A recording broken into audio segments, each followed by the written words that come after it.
મિત્રો, જરા કલ્પના કરો, એક એવો સમય જ્યારે આખી સૃષ્ટિ વિનાશના આરે આવીને ઊભી હતી.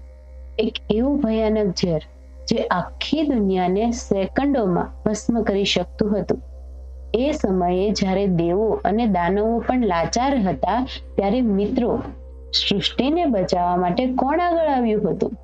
હા, તમે સાચું વિચારી રહ્યા છો, આપણા મહાદેવ.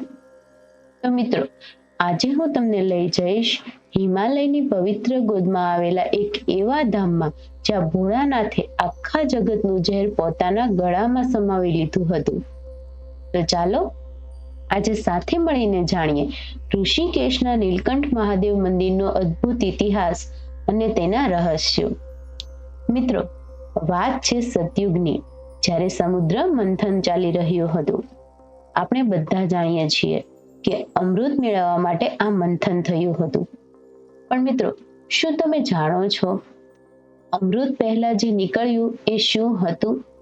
એ હતું હળાહળ ઝેર, એટલે કે વિષ. આ ઝેરની ગરમી એટલી તીવ્ર હતી કે ત્રણેય લોક બળવા લાગ્યા હતા. ત્યારે ભગવાન શિવે બ્રહ્માંડને બચાવવા માટે એ ઝેર પોતે પી લીધું. પણ મિત્રો, અહીં એક મોટું રહસ્ય છે. માતા પાર્વતી જાણતા હતા કે જો આ ઝેર શિવજીના પેટમાં જશે તો આખું બ્રહ્માંડ નષ્ટ થઈ જશે. એટલે એમણે તરત જ શિવજીનું ગળું સ્પર્શ કરી લીધું અને ઝેરને ત્યાં જ રોકી લીધું. આ ઝેરના પ્રભાવથી મહાદેવનું ગળું વાદળી એટલે કે નીલું પડી ગયું. અને મિત્રો, ત્યારથી જ આખું જગત તેમને નીલકંઠના નામે પૂજવા લાગ્યું. વિષ પીધા પછી તેની અસહ્ય બળતરાને શાંત કરવા માટે શિવજીએ હિમાલયની આ શાંત જગ્યા પસંદ કરી અને હજારો વર્ષો સુધી ત્યાં તપસ્યા કરી.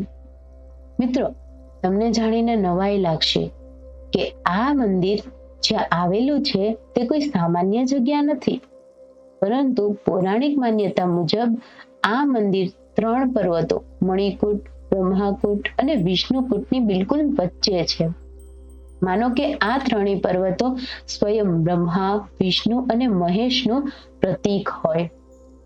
મિત્રો, જ્યારે તમે ઋષિકેશથી લગભગ 32 કિલોમીટર દૂર પહાડોના વાંકા ચૂકા રસ્તાઓ પરથી પસાર થઈને અહીં આવશો, ત્યારે તમને ચારેય બાજુ ગાઢ જંગલો અને કુદરતી સૌંદર્યનો અહેસાસ થશે, જે તમારી યાત્રાને યાદગાર બનાવી રહી છે. મિત્રો, જ્યારે તમે આ મંદિરના મુખ્ય દરવાજે પહોંચો ને, ત્યારે તમારી નજર તેના શિખર પરથી હટશે જ નહીં. દક્ષિણ ભારતીય શૈલીમાં બનેલું આ રંગબેરંગી શિખર આ મંદિરની ઓળખ છે.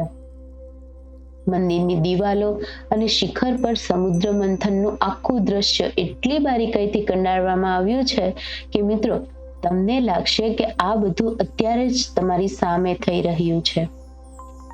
એક તરફ દેવો અને બીજી તરફ દાનવો વાસુકી નાગની મદદથી મંથન કરી રહ્યા છે. અને મિત્રો, જ્યારે તમે ગર્ભગૃહમાં જઈને પવિત્ર શિવલિંગના દર્શન કરશો, ત્યારે તમને એક અનોખી શાંતિનો અનુભવ થશે. એવું કહેવાય છે કે અહીં આવતા જ મનનો બધો તણાવ અને બળતરા દૂર થઈ જાય છે.